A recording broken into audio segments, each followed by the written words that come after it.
Hi friends, তোমাদেরকে আমার একটা নতুন ভিডিওতে স্বাগত জানাই।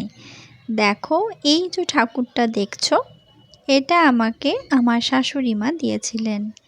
এটা হচ্ছে আমার শাশুড়ি মায়ের ঠাকুর ছিল। তো সেখান থেকে আমি পেয়েছি বলাটা ভুল। ঠাকুর হয়তো নিজের ইচ্ছেতেই আমার কাছে এসেছিলেন। তো এটা যেহেতু অনেক পুরনো ঠাকুর, সেই জন্যে এটা খুব পরিষ্কার হচ্ছে না। আমি অনেকবার বহু চেষ্টা করেছি, কিন্তু খুব একটা পরিষ্কার করতে পারছি না। কিছু কিছু জায়গা সবুজ হয়ে গেছে। আর দেখো, সিংহাসনটারও অবস্থাটা বেশ একটা ভালো না। পরিষ্কার করেছিলাম, গোটা রাত তেঁতুল জলে টক দই এগুলো দিয়ে ভিজিয়ে রেখেছিলাম, কিন্তু তেমন একটা পরিষ্কার হয়ে ওঠেনি। তাই ভাবলাম আজকে এই দুটোকে একটু রঙিন করে নেওয়া যাক। তার জন্যে আমার আসলে ফেব্রিক কালার বাড়িতে রয়েছে, কিন্তু ওইগুলো প্রতিটা কাপড়ে এটা ওটাতে ছোঁয়া, তাই এটা নতুন করে কিনেছি ঠাকুর রং করব বলে।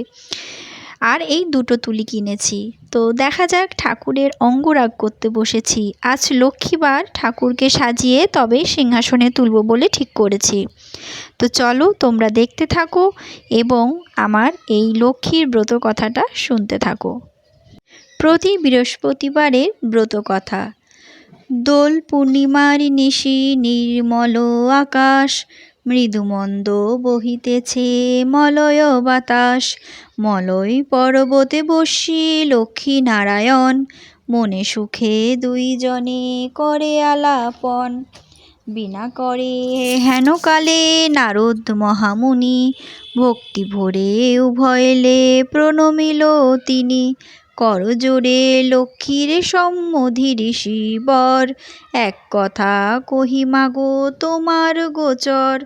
নরলোক পানে মাগো চাহ একবার, মত্তবাসী অন্নাভাবে করে হাহাকার।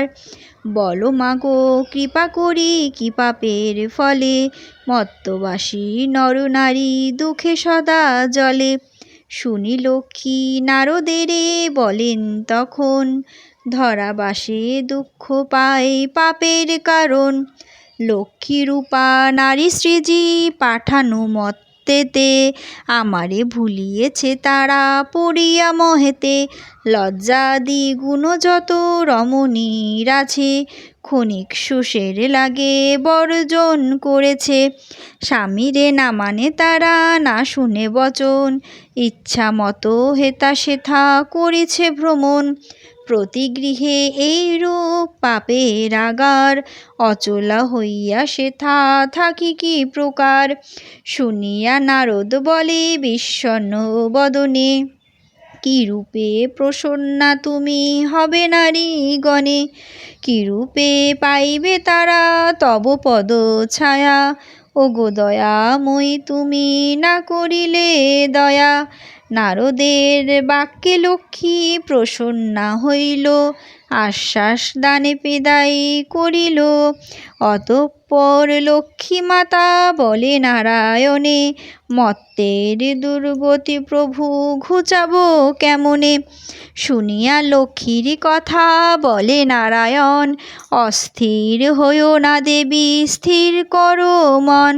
আমি যাহা বলি তাহা স্থির রেখো মনে, ধরাধামে যাও লক্ষ্মীর ব্রত প্রচারণে। লক্ষ্মীর নারায়ণ বাক্যে লক্ষ্মী আনন্দিত হয়, লক্ষ্মীর ব্রত প্রচারিতে ধরাধামে যায়। বৃদ্ধা ব্রাহ্মণীর বেশে ভ্রমিতে লাগিলে, সহসা অরণ্যে এক বৃদ্ধারে দেখিল। বৃদ্ধারে দেখিয়া লক্ষ্মী জিজ্ঞাসিল তারে, কে বা তুমি, কি কারণে এসেছ কান্তারে। শুনি বৃদ্ধা বলে আমি অতি অভাগিনী, একে একে বলে বৃদ্ধা দুঃখের কাহিনী। লক্ষ্মী বলে গৃহে ফিরি কর লক্ষ্মীর ব্রত, গুরুবারে সন্ধ্যাকালে লয়ে বধূ যত। উপদেশ দিয়া লক্ষ্মী হইল দর্শন, গৃহে ফিরি বৃদ্ধা করে লক্ষ্মীর পূজন।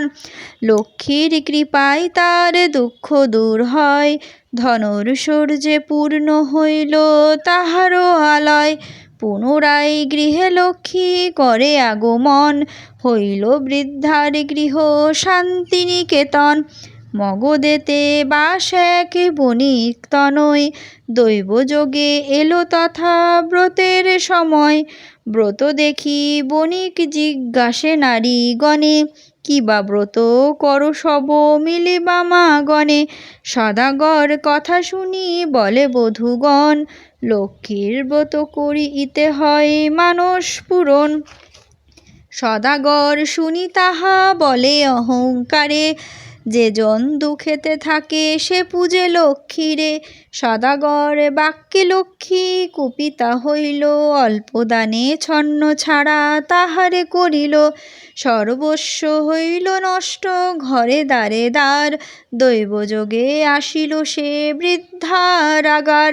বৃদ্ধা লক্ষ্মীর ব্রত করে লয়ে বধূগণ, বণিকের মনে পড়ে পূর্ব বিবরণ। মনেতে বুঝিল কেন বিপাকে পড়েছে, অহংকার ফলে লক্ষ্মীর তারে ছাড়িয়াছে। দুই কর জুড়ি সেই বণিক নন্দন, কাঁদিতে কাঁদিতে করে লক্ষ্মীর স্তবন। স্তবস্তুতি করে শেষে প্রণাম করিল, দুনয়নে বারিধারা ঝরিতে লাগিল। লক্ষ্মীর ব্রত সার বলি মনেতে বুঝিয়া, গুরুবারে লক্ষ্মীর ব্রত করে গৃহে গিয়া। লক্ষ্মীর কৃপায় তার ঐশ্বর্য বাড়িল, লক্ষ্মীর ব্রত ধরাধামে প্রচার হইল। এই ব্রত করিলে সংসারের অভাব দুঃখ দারিদ্র্য ও শোক দুঃখ থাকে না, সংসার শান্তির হয়। নারীগণ স্বামী পুত্র কন্যা ও আত্মীয় স্বজন লইয়া সুখে শান্তিতে থাকেন। আমি আমার ব্রতকথা লক্ষ্মী ঠাকুরের সমাপ্ত করিলাম। তো আমি প্রত্যেক বৃহস্পতিবার চেষ্টা করি এইভাবে ব্রতকথা পড়ে একটু ঠাকুরের নাম করার। কে কীভাবে লক্ষ্মী পুজো করো আমাকে অবশ্যই জানিও। আর আমার এই ঠাকুরের অঙ্গরাগ তোমাদের কেমন লাগলো সেটাও কিন্তু কমেন্ট করতে ভুলো না। তো চলো আজকের মতো এলাম, তোমরা সবাই ভালো থেকো, সুস্থ থেকো এবং নিজেদের খেয়াল রেখো। নিজের খেয়াল নিজেদেরকেই রাখতে হবে, কারণ আমাদের অসময়ে কিন্তু এই ঈশ্বরই ভরসা। অতএব এই ঈশ্বরের আরাধনা করে আমরা কোনোদিনও কষ্ট পাব না। আমাদের মনের চাহিদা মনের কষ্ট সমস্তটাই আমার মতে ঈশ্বরের পায়ে সমর্পণ করে দেওয়াটাই উচিত, কারণ ইনি আমাদের বিধাতা, ইনি আমাদের কর্তা, ইনি ছাড়া আমাদের জগতে আর কিছুই নেই। তো চলো সবাই খুব ভালো থাকবে এবং প্রত্যেকটা দিন নতুন করে বাঁচবে। আমরা রাতে শুই যখন কেউই ভাবি না যে আদৌ কি আমরা পরের দিন সকালটা দেখতে পাবো কি পাবো না। সবটাই আমাদের জগতে অস্থায়ী, তাই যতটুকু সময় আমরা পাচ্ছি চেষ্টা করব সংসারে সবাইকে খুশি রেখে নিজে আনন্দে থেকে ভগবানের বা ঠাকুরের সেবা করা এবং ঠাকুরের নাম করা। আমরা মানুষের জন্ম পেয়েছি যখন, তখন সেটাকে সেইভাবেই উপভোগ করাটা উচিত বলে আমার মনে হয়। তো এই হচ্ছে ব্যাপার, বেশি কিছু বলবো না, এই ব্যাপারে সকলেই জানেন, তাই না? তো চলো, ছোটদেরকে আমার অনেক ভালোবাসা এবং বড়দেরকে আমার প্রণাম। সবাই ভালো থাকবেন, সুস্থ থাকবেন। আজকের মতো ভিডিওটা এখানেই শেষ করলাম। আবার নতুন ভিডিওতে দেখা